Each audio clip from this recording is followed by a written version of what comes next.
Yo guys, welcome back to another video. So in the last video, we set up our first auto crafting tower. This was fairly easy to set up. There's not a whole lot that is involved with the setup of this, but I made sure to showcase it because I know 82 can be quite confusing. I have started filling our ME drives here, so we should have ample amount of storage. I'm still not a fan of 0 of 63 types, but I figure with big storage comes plenty of room. You'll see this is almost our most used, you know, cell here of 63 of 63 there. But we also have drawers for all of our mass-produced items. I wish there was a way to change the look of the drawer without having to pull all the items out and then use a framed one. I wish there was just like a shift right click framed block item. But I did start filling this one. There's still plenty to do, but you'll actually see here if I go in here and just request like 200, we can actually start making it. Problem is, we've been running out of power. So if we come up to our power generation here, I have thrown down, I believe, 2 additional gas burning generators here, strictly because it just can't keep up. We're producing more ethene than we can burn because these have been super nerfed in this pack. You'll see there it's decreased energy production, increased fuel consumption. So we're actually burning more of this than normal, but we're still overproducing it by a lot. So how else can we get power that'll keep it, within theme? Also, I set up a little penthouse room up here. Just some basic displays, a little bedroom. I didn't really know what to fully do up here, so just filled it with like a lively looking room. Also, love the fact that there's 3 identical paintings here. We do have our occultism demon up here. Figured she'll probably look good up here.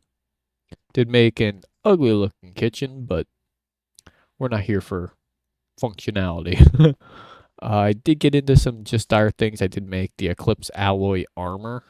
I was going to do it on camera, but there wasn't a lot to it.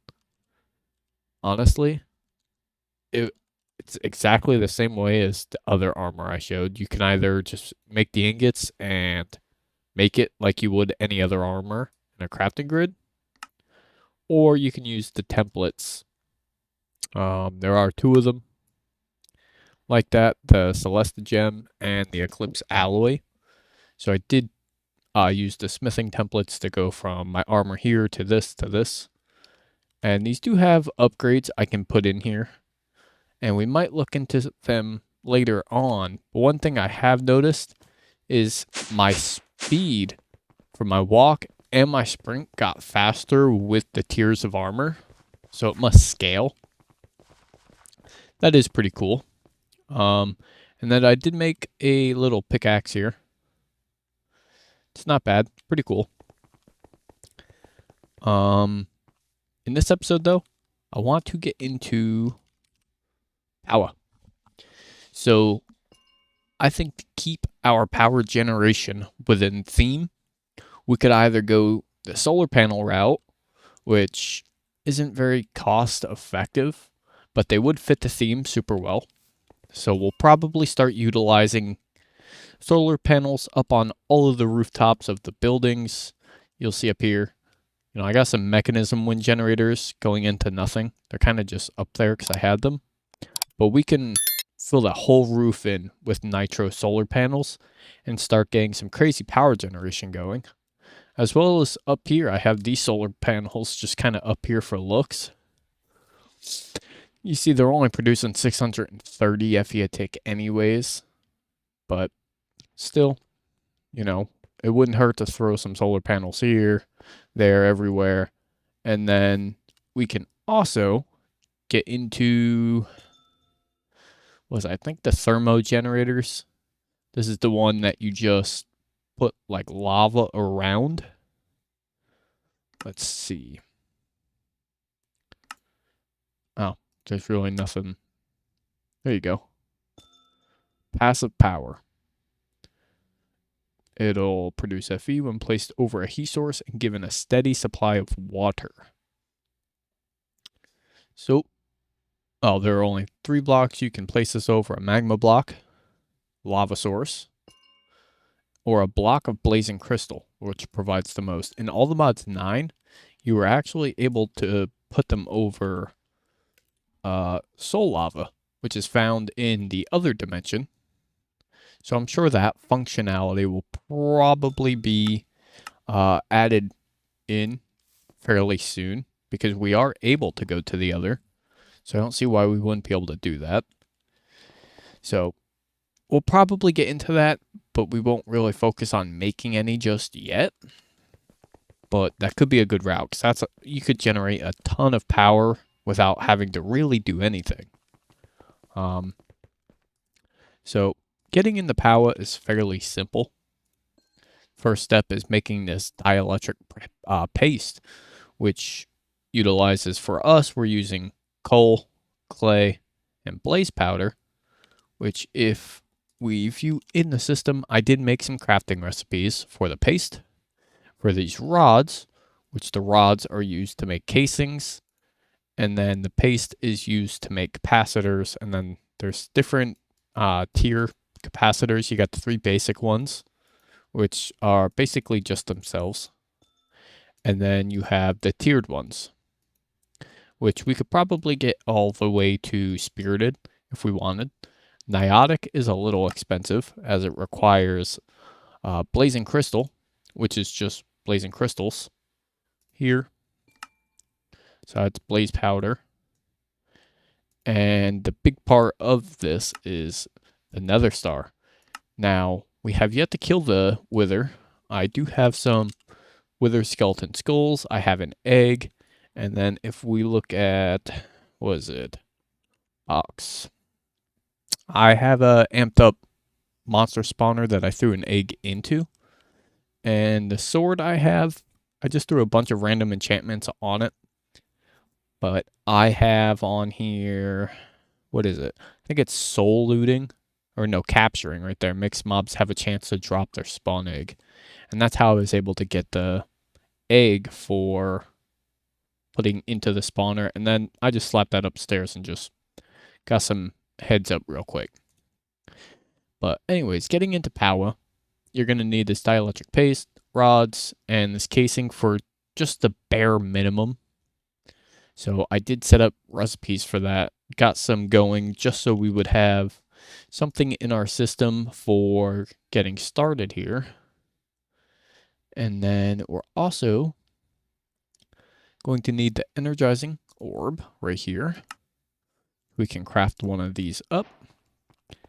And I think we're going to start setting up stuff in this building here. I'll probably save this lower level for modern industrialization. Maybe the 3rd floor. Yeah, we might as well do the 3rd floor. And then we'll keep it in a fairly central location. These walls, like this floor is our main floor here. These are going to be walls of machines eventually for whatever is needed. But for now, this is going to serve as our Powah room.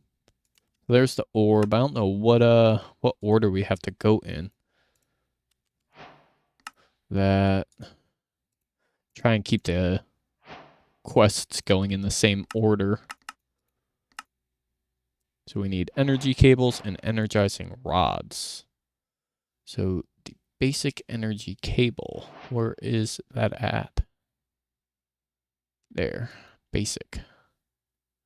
We're going to need basic capacitors. So if we come in here and go basic capacitor, we'll say craft 1,000. Start. You'll see it's just going to start cranking them out. Which we have most of the materials on hand, so nothing else needs to be crafted besides the capacitors themselves. Energy cable starter. You can start with the starter one. but it's so much easier just to start with basic, and that goes for everything. Like you have the starter Furnator here, which generates 80 FE a tick, or the basic that generates double that. And you'll see the only difference is iron or dielectric paste. So it's always better just to start with the basic, unless you're like super early game in a hardcore expert level pack. I would imagine that's the only time you'd really almost ever use that. That I've never used starter besides to get quests. But there's our basic capacitors. Get that done. And then basic cable. We're just going to craft a stack of that. Energizing rod. We're going to need basic capacitors tiny. Let's say just craft 200 of them.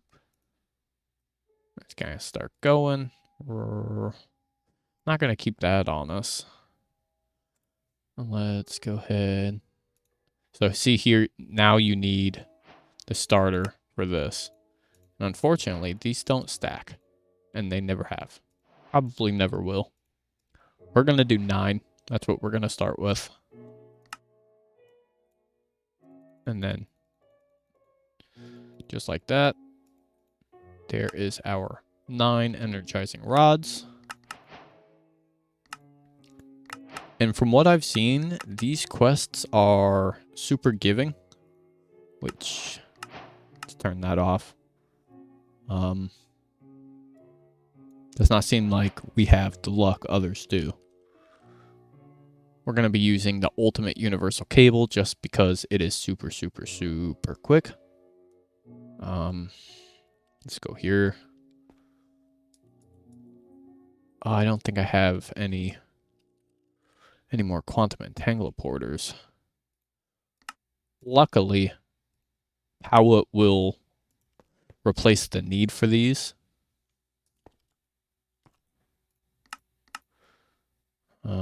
Let's see. There we go. So we're getting power. And just like that, we can start placing these rods down onto our cable here. And we'll clean this up. This is obviously just a starter build. I'll have something more permanent. And then we'll get into automating this. I don't know if we'll do that this episode. I'm not sure yet. What else? All right. Get that out of the way.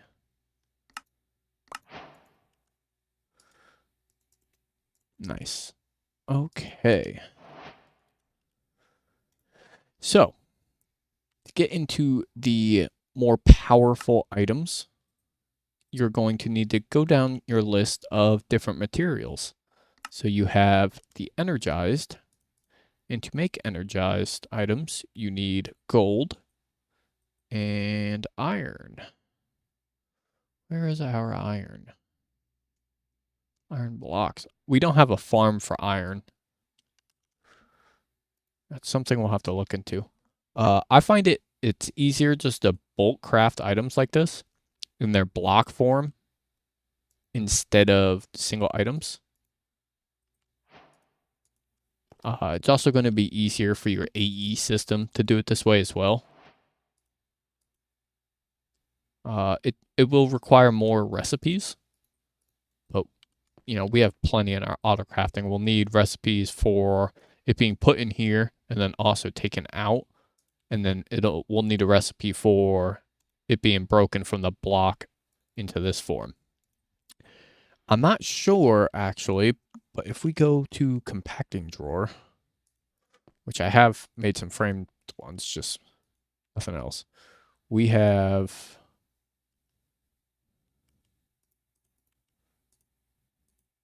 okay, it does go straight into a block form.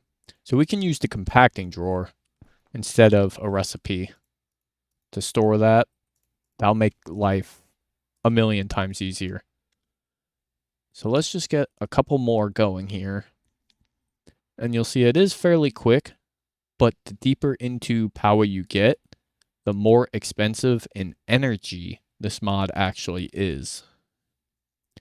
I think the biggest one I've done is like 2 billion FE. And at the time of doing that, I didn't have enough power, so it took quite a while to do. So we'll have to keep that in mind with the system. And obviously, as long as your power generation can sustain it, the more of these energizing rods you have, the faster it will craft. So let's get that tossed into our system. And obviously complete the quest. Gives us 3 more. And let's start looking into the main reason I want to get into Powah. Firstly, for power storage, you have ender cells. Ender cells are very useful. You also have to make ender cores, which again is something we will set up at Autocraft for. Obviously, there's stuff we have to get going for deeper into Powah, like these blazing capacitors. We're going to have to get a farm for blaze powder. We are going to have to get a farm for nether stars. And it's also not going to hurt to get a ender pearl itself farm going. I'm not sure if I want to go down the mystical agriculture route.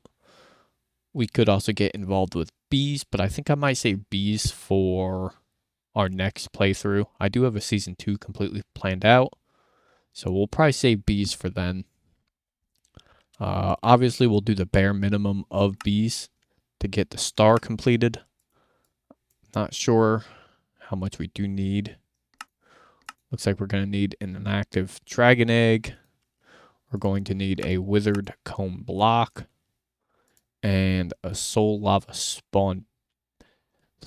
bee spawn egg for this as well. So we'll need that and the withered comb block. Just 4 withered bee combs. How is this made? The species of bees cannot breed amongst themselves. You'll need a skeletal bee and a wither rose.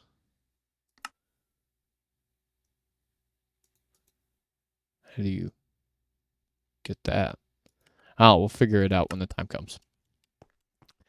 Okay, so we need to make some of these ender cores, which is just a casing, tiny capacitors, and eye. Go into Powah. I'm gonna get a stack of this, and tiny capacitors. Just like that. We'll get some of these crafted. I don't think I'll do the full 32 that I'm holding blocks for, but just a couple of these. Obviously, this isn't going to be in every craft item, so it's not like we need a bunch of these on hand. But for the recipes that do require them, it would be nice to have some in the system for, so we don't have to go through and recraft that again. Definitely will save us some time later on down the road. So we'll probably stop once we have, there we go. Okay. Wrong item. Toss that away. There's our ender cores. Toss them in. And we can make a hardened ender cell. Just like so. Place that somewhere. And you'll see it currently has 0 of 0 FE. Which means power is not being stored in here. To get it to be able to hold power, you're going to want to either craft these energy cells or batteries. Batteries are fairly easy. I think it's definitely the easier route to go, but they are, again, you have to scale them. So if we just take, the maximum amount that we can grab of batteries, we should be able to just store them in here. And there you go. We can now hold 26 million FE. Just like that. Super easy, super quick. Obviously, if you make nitro batteries, they hold 2 billion FE. And as far as I'm aware, these will take as many as you can put in there. So you can put, a full stack of nitro batteries in here and hold whatever that would be. So 128 billion FE. That's a lot. That's more power storage than you would ever need. So, with that being said, we now have ender cells. We now have power storage. And we're not going to get into these. Really, I've never seen much of a use of them. But you do have different channels in here I guess if you wanted to manage your power a little better, you only need a little bit of power for something else. You could set it up so you put some batteries in channel 3. And then when you create the ender gates, you put it on channel 3 or 2 or 1. But we're probably going to just stick to the 1 channel. I always have. It's always worked.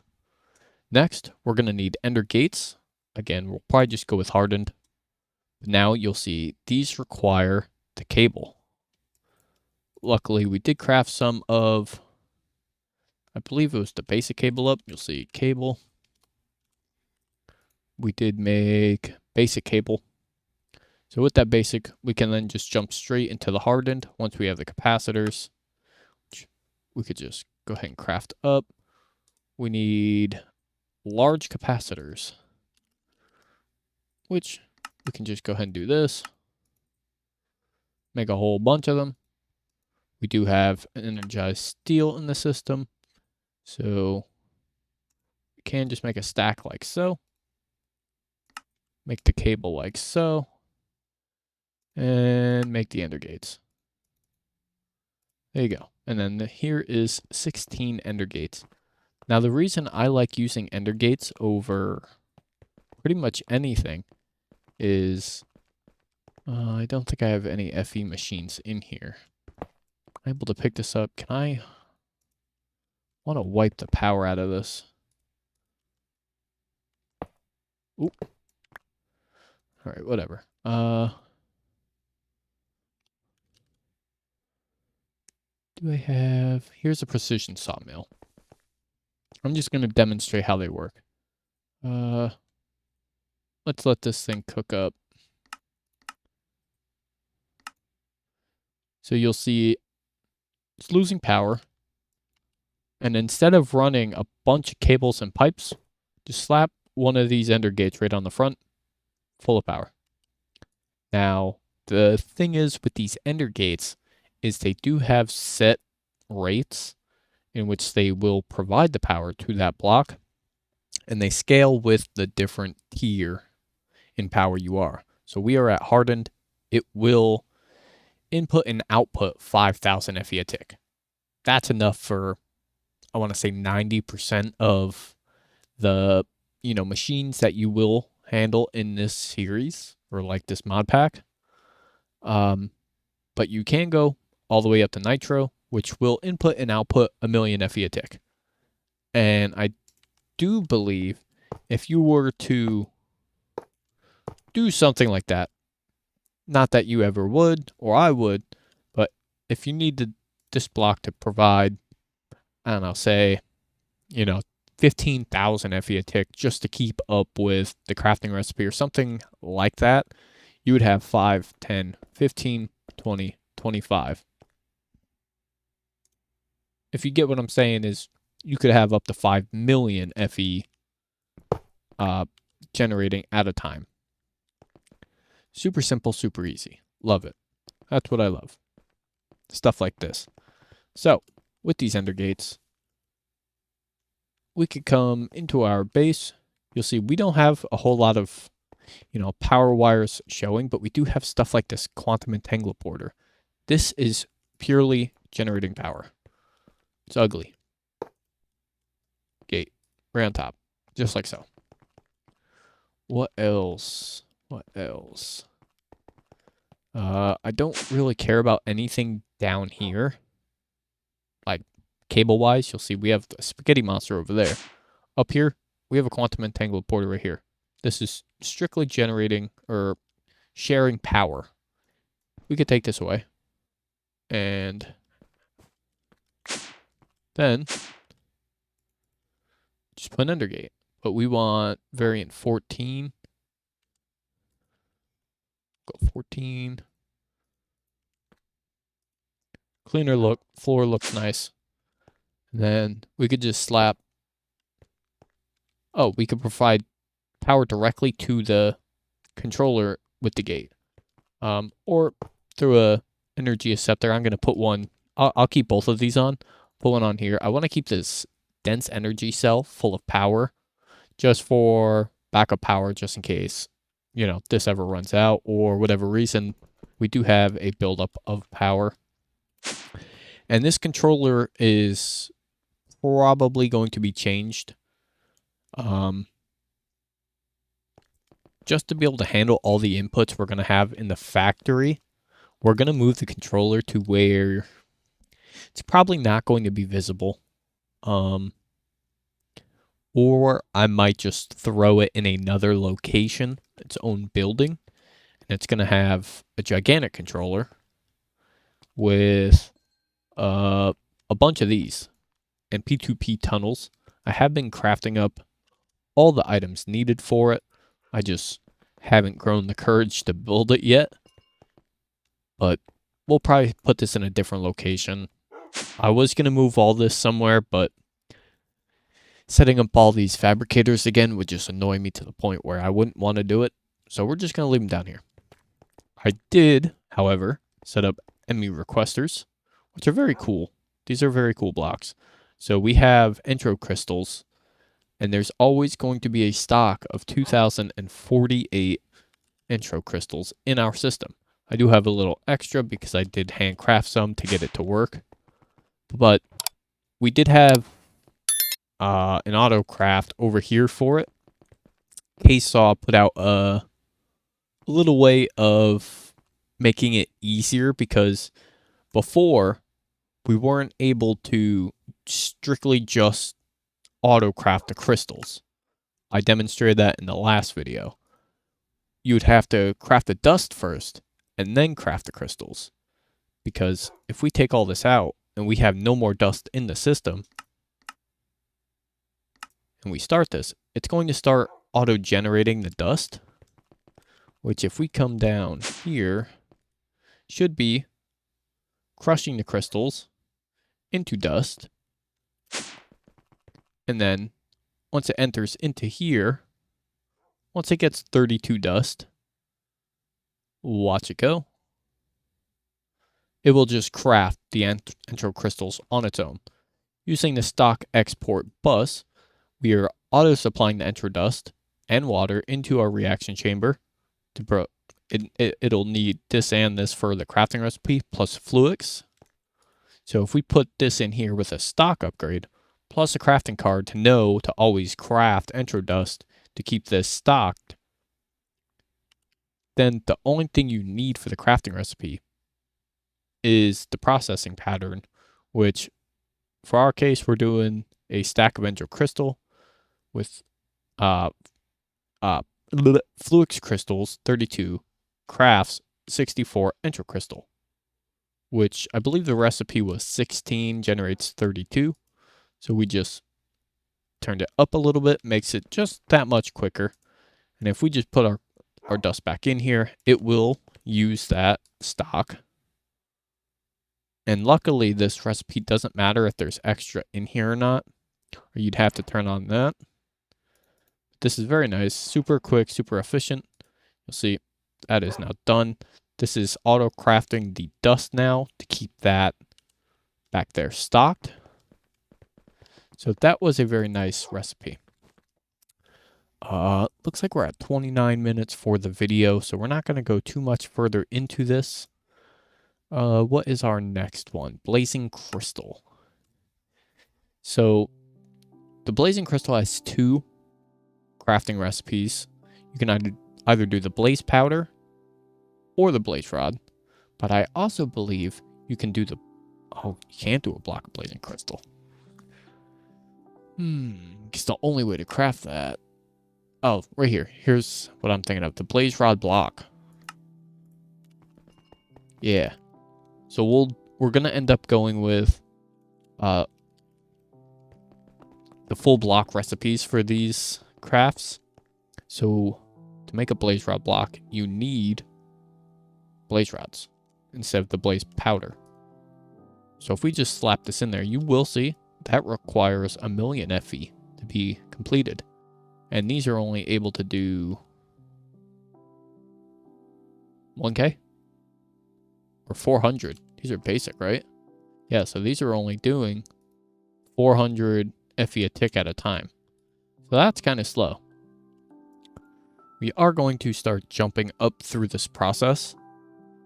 So I will demonstrate. We want diamond. I don't believe I have emeralds in a compacting drawer. So I'll do that one.